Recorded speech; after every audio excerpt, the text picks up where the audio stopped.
तो दोस्तों नमस्कार, मैं हूं अनिल और क्रिकेट एक्स्ट्रा धमाल में आपका स्वागत है। तो दोस्तों भारतीय टेस्ट टीम के कप्तान शुभमन गिल का कहना है कि कप्तान के तौर पर उनके पहले दौरे को लेकर उन पर मुख्य कोच गौतम गंभीर या मुख्य चयनकर्ता अजीत अगरकर का कोई दबाव नहीं है। शुभमन गिल को रोहित शर्मा की जगह लाल गेंद फॉर्मेट यानी कि टेस्ट का कप्तान नियुक्त किया गया था। रोहित शर्मा ने इंग्लैंड दौरे से पहले टेस्ट फॉर्मेट को अलविदा कहा था। शुभमन गिल इंग्लैंड के खिलाफ 20 जून से शुरू होने वाली 5 मैचों की टेस्ट सीरीज से भारतीय टीम की कप्तानी का जिम्मा संभालने वाले हैं। दिनेश कार्तिक के साथ विशेष बातचीत में शुभमन गिल ने कहा है कि कप्तानी संभालना बड़ी जिम्मेदारी है और उन्हें गंभीर और अगरकर की ओर से पूरी आजादी दी गई है जिससे वो लीडर के तौर पर उभर सकें। भारतीय टेस्ट कप्तान यानी कि शुभमन गिल ने कहा है कि उन्हें खुद से उम्मीदें हैं, लेकिन मुख्य कोच या अजीत अगरकर की ओर से उन पर किसी तरह का कोई दबाव नहीं है। शुभमन गिल ने उसके बाद कहा, उम्मीदों के बारे में मैंने गंभीर भाई और अजीत भाई से कई बार बात की है।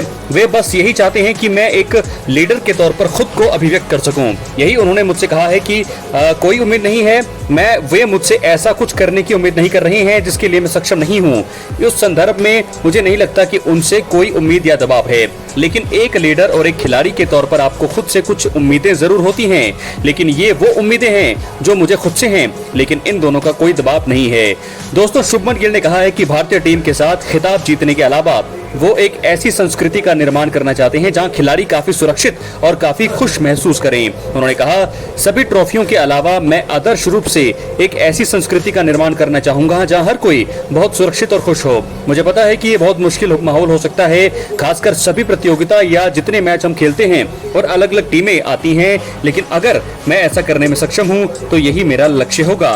तो दोस्तों इस प्रकार आपको बता दें कि इंग्लैंड सीरीज से पहले शुभमन गिल बोले हैं कि मुझ पर गंभीर अजीत अगरकर का कोई दबाव नहीं है, भविष्य की रणनीति पर भी रख दी है अपनी राय। तो शुभमन गिल पूरी तरह से तैयार हैं। उन्होंने दोस्तों ये बातें कह दी है प्रेस कॉन्फ्रेंस में कि गौतम गंभीर और अजीत अगरकर ने कुछ भी उनको कहा नहीं है, कुछ भी दबाव नहीं है, ऐसा कोई चीज नहीं है कि वो नहीं कर सकते हैं, लेकिन फिर भी शुभमन गिल ने कहा है कि उन्हें खुद पर भरोसा है, खुद पर जो है बहुत सारी उम्मीदें हैं, तो वो उम्मीदें पूरी करना जो है उनका लक्ष्य है।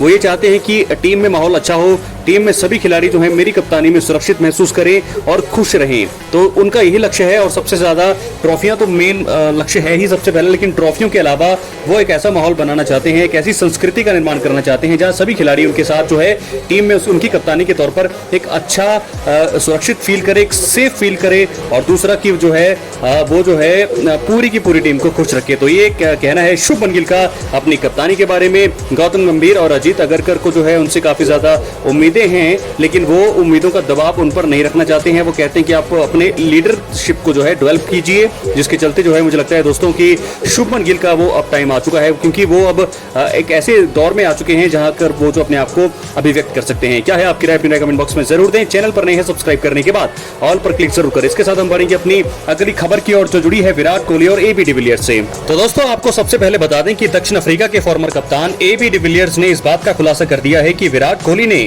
महीनों तक उनसे बात नहीं की थी। भारतीय बल्लेबाज एबी डिविलियर्स के अनुष्का शर्मा की प्रेगनेंसी का खुलासा करने को लेकर नाराज थे। दरअसल पिछले साल फॉर्मर भारतीय कप्तान यानी कि विराट कोहली की पत्नी अनुष्का शर्मा ने दूसरे बच्चे को जन्म दिया था। हालांकि बच्चे के जन्म से पहले ही विराट कोहली के खास दोस्त एबी डिविलियर्स ने इस बात पर का ऐलान कर दिया था कि विराट कोहली दूसरी बार पिता बनने वाले हैं।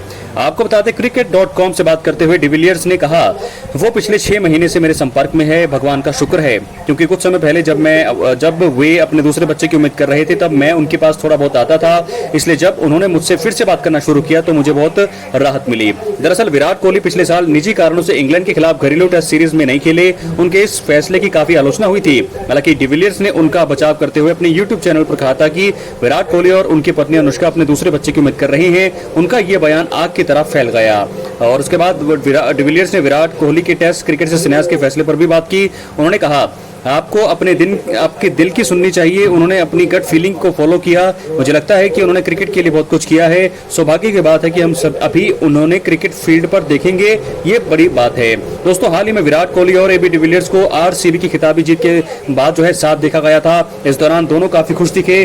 डिविलियर्स पहले इसी टीम का हिस्सा थे, हालांकि अब वो आईपीएल में नहीं खेलते हैं। मालूम हो कि आरसीबी ने पंजाब किंग्स को 6 रन से हराकर आईपीएल 2025 का खिताब अपने नाम किया था। ये उनकी पहली आईपीएल ट्रॉफी है।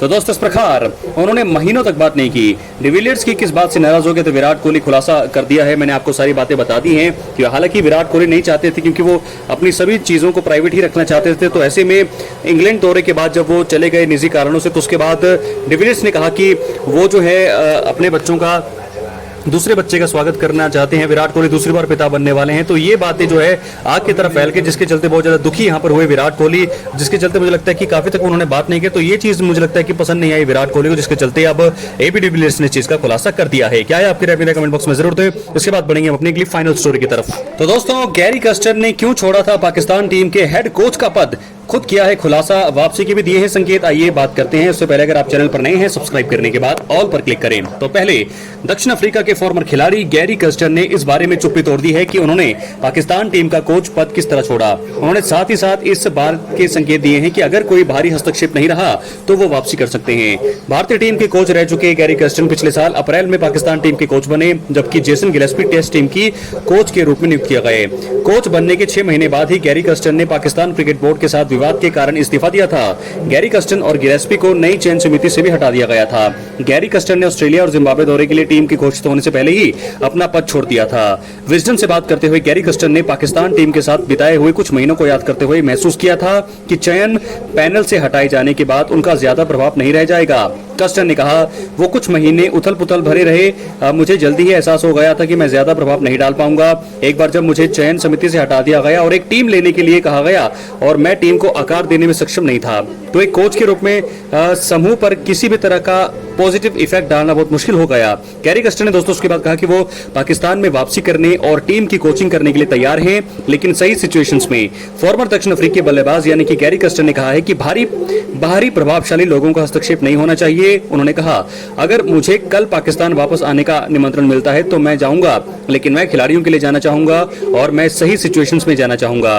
टीमों को क्रिकेट से जुड़े लोगों द्वारा ही चलाया जाना चाहिए। जब ऐसा नहीं हो रहा हो और जब बाहर का बहुत हस्तक्षेप हो रहा हो जो बहुत प्रभावशाली हो, तो टीम के अंदर के लीडर के लिए उस मार्ग पर चलना बहुत मुश्किल होता है, जिसके बारे में आपको लगता है कि आपको इस टीम को उस जगह ले जाना चाहिए। तो उसके बाद गैरी कस्टर ने कहा, मैं बस एक क्रिकेट टीम को कोचिंग कर देना चाहता हूं, खिलाड़ियों के साथ काम करना चाहता हूं। मुझे पाकिस्तान के खिलाड़ी बहुत पसंद है, वे बहुत अच्छे लोग हैं। मैंने उनके साथ बहुत कम समय बिताया और मुझे उनके लिए दुख है। दुनिया की किसी भी अन्य टीम की तुलना में वे प्रदर्शन के दबाव को बहुत ज्यादा महसूस करते हैं। जब वे हारते हैं तो ये उनके लिए बहुत मुश्किल होता है। तो दोस्तों, इस प्रकार गैरी कस्टर ने क्यों छोड़ा था पाकिस्तान टीम के कोच का पद, खुद कर दिया है खुलासा। वापसी के भी दे दिए हैं संकेत कि अगर सबको सही रहा तो वो जाएंगे, सही सिचुएशंस में जाएंगे, पाकिस्तान टीम की ही कोचिंग करेंगे क्योंकि वहां के लोग उन्हें पसंद है। फिलहाल वो सब चीजें दोस्तों उन्होंने अपने इंटरव्यू में बता दिया है। तो दोस्तों, इस प्रकार आपको बता दें कि गैरी कस्टर ने क्यों छोड़ा था, वो सारी चीजें उन्होंने बताई है। लेकिन अब जो है वो बोल रहे हैं कि वो वापसी कर सकते हैं। अगर पाकिस्तान क्रिकेट बोर्ड से उन्हें निमंत्रण मिलता है तो दोबारा वो जाना चाहेंगे, लेकिन सही सिचुएशंस में जाना चाहेंगे। बाहरी हस्तक्षेप वो नहीं चाहते हैं बिल्कुल भी, जिसके चलते टीम में दरार आए। तो ये सारी चीजें जो है उन्होंने अपने इंटरव्यू के दौरान कही है, तो जो कि मुझे लगता है बिल्कुल सही बात है। तो ऐसे में दोस्तों, गैरी कस्टर एक भारत को उन्होंने आपको बता दें 2011 वनडे वर्ल्ड कप जिताने में सबसे अहम भूमिका निभाई थी। उनकी कप्तानी में महेंद्र सिंह धोनी ने जीता था वनडे वर्ल्ड कप 2011 का खिताब, और अब पाकिस्तान के लिए भी कुछ वो ऐसा ही करना चाहते हैं। लेकिन फिलहाल सही सिचुएशंस आने पर क्या ऐसा होगा। बहुत बहुत धन्यवाद।